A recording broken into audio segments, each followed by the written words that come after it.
కృపగల దేవుడు నేడు మనకు అనుగ్రహించిన వాగ్దానం ధ్యానం చేసుకుందాం. యెషయా గ్రంథం 45:3 అంధకార స్థలంలో ఉంచబడిన నిధులను రహస్య స్థలంలో మరుగైన ధనమును నీకు ఇచ్చేదను.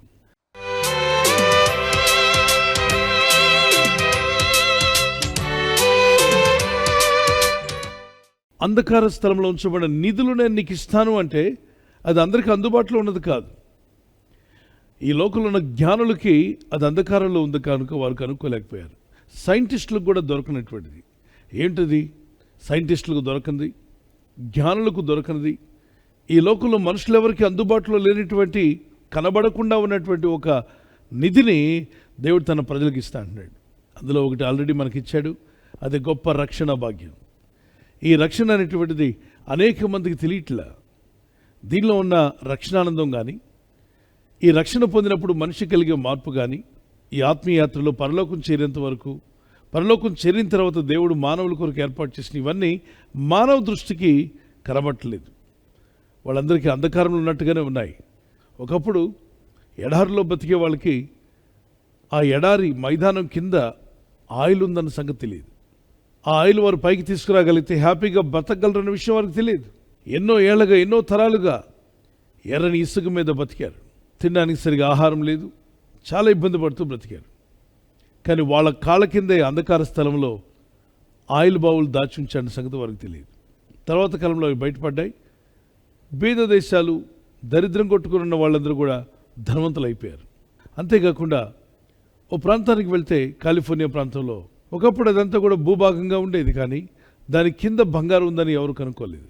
కింద బొగ్గు గనులు ఉంటాయి, కానీ ఆ విషయం తెలియక పైపైన ఇబ్బంది పడుతుంటారు.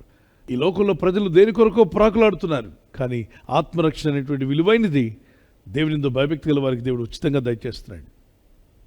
ఈ రక్షణ పొందిన వారై ఎప్పుడు ఎక్కడ మనం కన్ను మూసినా నిర్భయముగా పరలోక పట్టణానికి వెళ్ళే అవకాశం మనకుంది. దానితో కూడా దేవునితో భయభక్తి కలిగి జీవిస్తున్న మిమ్మలను భూమి మీద ఆస్తికి కర్తలుగా చేస్తాడు. ఆయన వాగ్దానం చేశాడు, నేను ఇస్తాను. మన కంటికి కనబడింది దేవుని కంటికి కనిపిస్తుంది పిల్లరా. అయితే ఆయన చెప్పిన ప్రకారంగా ఆయన మార్గంలో జీవిద్దాం, ప్రార్థిద్దాం, దేవునితో భయభక్తి కలిగి ఉందాం. రహస్య స్థలాల్లో ఉన్నటువంటి ఆ ధనమును దేవుడు మీకు దయచేయునుగాక. మీ జీవితాలు ఆశ్చర్యకార్యాలు చేస్తాడని నమ్మండి. నేను అన్నాను కదా అని ఈ మాటను పట్టుకొని వెళ్ళి తవ్వకాలు స్టార్ట్ చేయకండి. గుప్త నిధులు కాదు, ఈ నిధులు కాదు, ఏది దొరకదు మీకు. మీరు ప్రార్థనలో ఉండండి. మనకంటూ ఒక గని ఇచ్చాడు, ఆ గనిని తవ్వండి. అదే ప్రార్థనా గని. ఈ ప్రార్థనా గని అనేటువంటిది ప్రతి విశ్వాస జీవితంలో ఉండాలి. అనుదినము ప్రార్థనలో దేవుని దగ్గర మొరపెట్టండి, ప్రార్థించండి. ఉదయం సాయంకాలంలో పరిశుద్ధులు, సేవకులు, దేవుని సేవకులందరూ కూడా కలిసి, విజ్ఞాపనకర్తలు ఏకాత్మత, ఏక మనసుతో ప్రార్థన చేస్తున్నాం. అపోస్తులందరూ ప్రార్థించడానికి ఎక్కువ సమయం ఇచ్చారు. మేము ప్రార్థన చేయటందులో, వాక్య పరిచయంలో మేము ఉంటాం, మిగిలిన పనులు సంఘంలో ఉన్న వారు చూసుకోండి అని చెప్పి వారు ప్రార్థనలో గడిపారు. యేసు ప్రభువారు ఈ లోకంలో ఉన్నప్పుడు ప్రార్థనలో ఎక్కువ సమయం గడిపినట్టుగా మనం చూస్తున్నాం. తన శిష్యులకు ప్రార్థన నేర్పినట్టు చూస్తున్నాం. ఈ ప్రార్థన గనిని ప్రతిరోజు వాడండి. ఒక కీర్తన పాడుకుందాం. అందరూ కలిసి సంతోషంగా ప్రభు స్తుతిస్తూ ఈ కీర్తన పాడుచుండగా,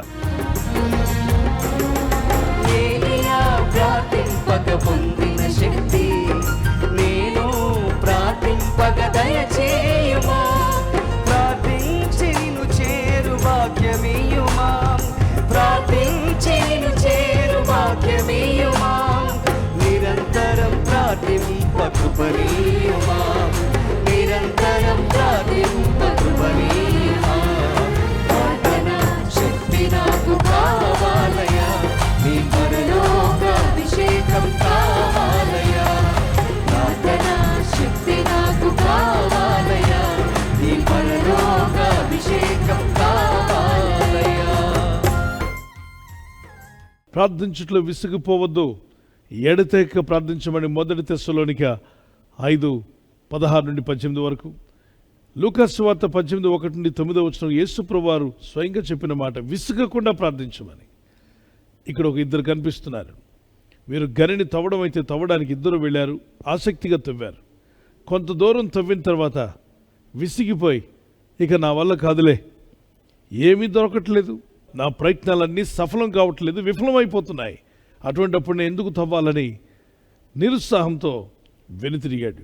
అసలు ఎంత దగ్గర వరకు వెళ్ళాడంటే, ఇంకా కొంత ప్రయత్నం చేస్తే ఆ నిధులన్నీ తన సొంతం అవుతాయి. కానీ ఆఖరి మూమెంట్లో తను వెనుతిరిగాడు. విశ్వాస యాత్రలో కూడా లోకులు, పాపులు చెప్పిన మాటలు, అపవిత్రులు, వాక్య జ్ఞానం లేనివారు, దేవునితో నడవని వారు చెప్పే మాటలు విని విశ్వాసాన్ని విడిచిపెట్టి లోకంలోకి వెళ్ళిపోతున్న వారు కొందరు కనిపిస్తున్నారు. అంచు వరకు వెళ్ళి ఇంకా కొంత ప్రయత్నిస్తే దీవెన ఆశీర్వాదాలతో నింపబడే అవకాశం ఉన్నప్పటికీ కూడా విశ్వాసాన్ని విడిచిపెట్టి విశ్వాస భ్రష్టులై దేవునికి దూరమయ్యే పరిస్థితి తెచ్చుకోకండి. Wait and see.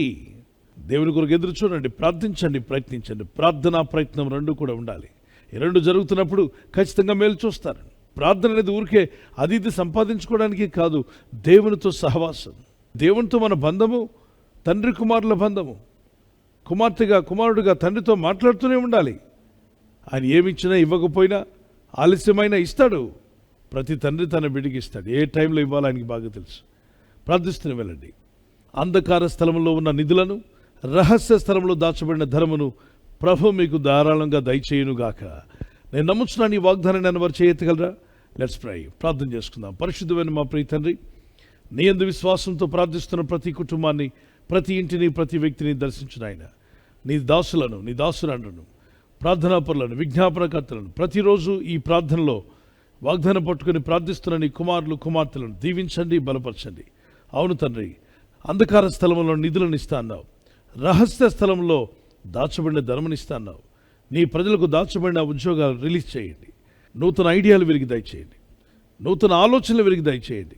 మీరు బిజినెస్లో కానీ, వ్యాపారంలో కానీ, కుటుంబాన్ని పోషించుకునే విషయంలో, పొలం పనుల విషయంలో, ఏ పనిలో ఉన్నా మంచి పనుల్లో మీరు పైకొచ్చినట్లుగా అంధకార స్థలం నిధులను, రహస్య స్థలంలో ఉన్నటువంటి దాచబడిన ధనమును వీరికి, వీరి కుటుంబాలకు మీరు ఇచ్చారని నమ్ముచున్నాను. ఈ లోకలందరికీ తెలియనటువంటి ఒక అద్భుతమైనటువంటి, ఒక గొప్ప విలువైన రక్షణ భాగ్యాన్ని మాకు ఇచ్చారు. అందును బట్టి నేను స్తుతిస్తున్నాను. ఈరోజు ప్రార్థించి ప్రయత్నించబోతున్న శంకుస్థాపన అయిన, గృహప్రవేశమైన, ఒక బిజినెస్ ప్రారంభిస్తున్నా, ఉద్యోగ ప్రారంభానికి వెళ్తున్నా, ఒక మంచి కార్యక్రమాన్ని ప్రారంభిస్తుండగా, నేను వారి బిడ్డల వివాహం కొరకు ప్రయత్నాలు చేస్తుండగా, వారు చేస్తున్న ప్రయత్నాలు ఫలించలాగున మీ దూతలకు ఆజ్ఞాపించండి. ఎవరైనా హాస్పిటల్లో ఉన్నా, ఐసీయూలో ఉన్నా, ప్రభు ఎవరైతే సీరియస్ కండిషన్లో ఉండి బాధపడుతున్నారో వారికి యేసు నామములో స్వస్థతను అనుగ్రహించండి. కృంగిపోయిన వారిని లేవనెత్తండి. మీ గాయపడిన హస్తమును చాపి వారికి ఉన్న సకల రోగాల నుండి విడుదల ఇచ్చేయి. వారిని లేపి నడిపించిన ఆయన సాక్షులుగా నిలబెట్టుకోండి. ఈ ఉదయకాలం ప్రతి రోగి యేసు నామములో స్వస్థత నొందునుగాక. తండ్రి, ఈ దినం ఎవరైతే ప్రయాణమై వెళ్ళబోతున్నారో, అది రైలు మార్గమైన, ఆకాశ మార్గమైన, బస్సుల్లో, వాహనాల్లో ఎక్కడ ప్రయాణం చేస్తున్నా, రోడ్డు మార్గంలో ఏ వాహనంలో వారు ప్రయాణం చేస్తున్నా, నీ ప్రజలకు కాపాడే దూతలను పంపండి. ఉదయం బయలుదేరి సాయంకాలం ఇంటికి వచ్చేంత వరకు నీ కాపుదల, కాపాడే దూతల యొక్క సహాయము నీ ప్రజలకు దయచేయమని అడుగుతున్నాను. ఈ రహస్య రాకల్లో ఏ ఒక్కరు విడవబడకుండా ఎత్తబడే విధంగా మమ్మల్ని సిద్ధపరచుము నాయన. ఈ లోకంలో ఏమున్నా, ఏమి లేకున్నా నీ రాకళ్ళు ఎత్తబడాలన్న గొప్ప ధన్యత, భాగ్యం అందరికీ దయచేయండి. అలాగనే భూమి మీద నీ ప్రజలు చేస్తున్న పనుల్లో నీ సహాయం దయచేయండి. వారి రాకపోకల్లో నీ సహాయం దయచేయండి. ప్రభు, నేడు మీరు మాకు ఇచ్చిన ఈ వాగ్దానం బట్టి నేను స్తుతిస్తున్నాను. ఈ వాగ్దానం మా పట్ల నెరవేర్చునాయన. ఇది వాగ్దానం విని ఎవరైతే ఆమెను చెప్పి ప్రార్థిస్తారో, ఈ వాగ్దానం ప్రకారంగా నడుచుకునే కృప మాకు దయచేయండి.